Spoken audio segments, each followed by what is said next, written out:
डायन का प्रेम और उसकी आत्मा का अंत। यह कहानी एक ऐसे गांव की है जो अपने रहस्यों और डरावनी घटनाओं के लिए प्रसिद्ध था।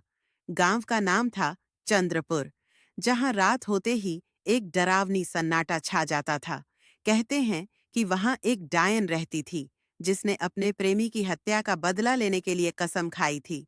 गांव के बुजुर्ग कहते थे कि वह डायन सिर्फ उन लोगों को नुकसान पहुंचाती थी जिनके दिल में पाप होता था। लेकिन उसकी कहानी सिर्फ डर और मौत तक सीमित नहीं थी। यह कहानी है प्रेम, बदले और आत्मा के मोक्ष की।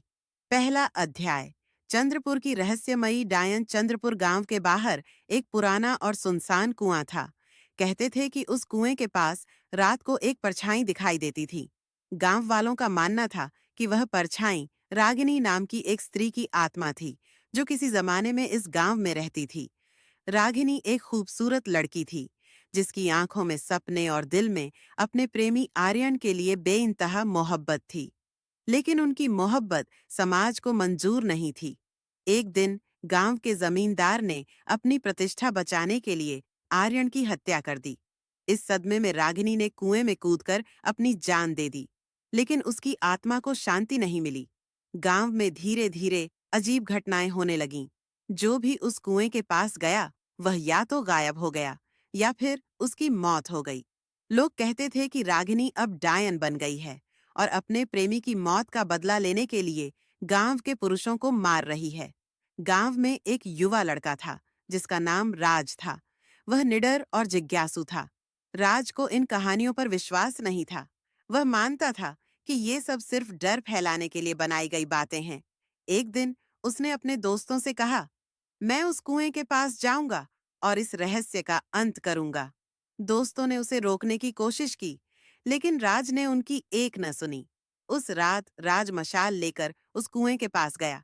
जैसे ही वह कुएं के पास पहुंचा, एक ठंडी हवा चलने लगी। अचानक उसके सामने एक परछाई प्रकट हुई।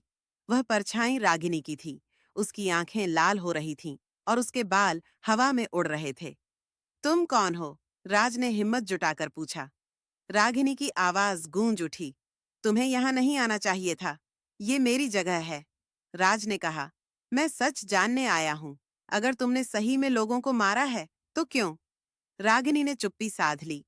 कुछ देर बाद रागिनी ने अपनी कहानी सुनानी शुरू की। उसने बताया कि वह एक सीधी सादी लड़की थी, लेकिन जमींदार की लालच और क्रूरता ने उसकी जिंदगी तबाह कर दी। मैंने अपनी जान दी, लेकिन मेरे प्रेमी की हत्या करने वालों को माफ नहीं कर पाई। रागिनी ने कहा, मेरा बदला पूरा होने तक मेरी आत्मा को शांति नहीं मिलेगी। राज ने कहा, लेकिन बदला लेने से क्या तुम्हें सच में शांति मिलेगी? रागिनी ने गुस्से से कहा, तुम क्या जानते हो मेरे दर्द के बारे में? राज ने अपनी समझदारी से उसे समझाने की कोशिश की। उसने कहा, तुम्हारे प्रेमी आर्यन ने भी नहीं चाहा होगा कि तुम अपनी आत्मा को पाप के चक्र में डाल दो। अगर तुम्हें अपने प्रेम को अमर बनाना है तो बदले को छोड़ दो। राज की बातों का असर रागिनी पर होने लगा। उसकी लाल आंखें धीरे धीरे शांत हो गईं।